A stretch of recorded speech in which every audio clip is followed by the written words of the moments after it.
It is a quintessential classic statement of what the world ought to be about, fellowship. Dr. Martin Luther King, my teacher and mentor, said, there will never be a fellowship until all the fellows are in the ship. In Ghana, fellows from the Amos C. Brown Student Fellowship share letters they have written to their ancestors at a bonfire on the beach. The night before, they were to visit the Cape Coast Slave Castle, the last place where many of their predecessors centuries earlier were sold into slavery.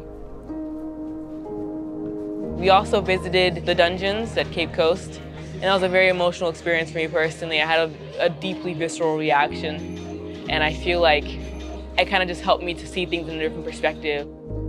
Sadly, the 400-year-old castle became the final home for many of God's children. Dark, dingy cells filled then with our brothers and sisters and stripped of their humanity. It was a lot to process, and for many will take time. I'm very grateful for the experience that I've had here.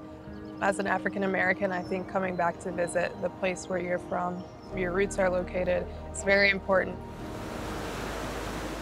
This experience is about your identity, about your heritage, about your ancestors. And it's a beautiful thing.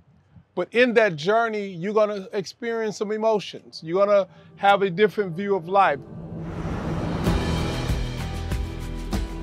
Cultural understanding, religion, language, the arts, the marketplace, and all the food prepared for the students as they temporarily assimilate into locals.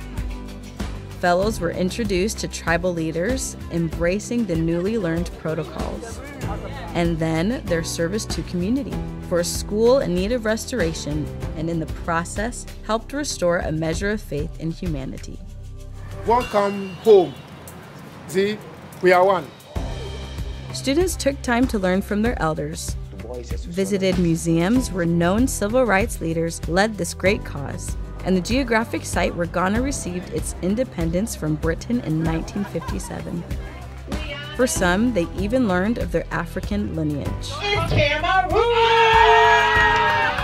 A DNA test guiding many of the fellows to trace their maternal line to West African villages. To me, it symbolizes like the beginning of who I am, because now I feel like I have like a place of origin of where my story as African American started.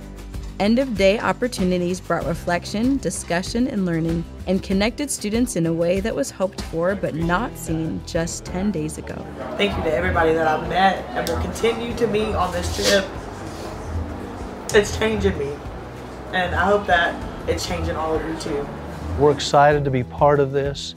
It's a big part of our initiative to follow President Nelson's counsel to root out racism, to come to understand the horrific situations throughout our history that not only need to be rectified, but to learn of them, to make sure they're never repeated.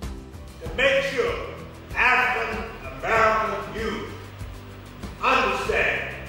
In this first ever fellowship to Ghana, the 81-year-old Reverend Brown articulates the spiritual foundation to overcoming the politics of divisiveness and the long-term value in loving our neighbor.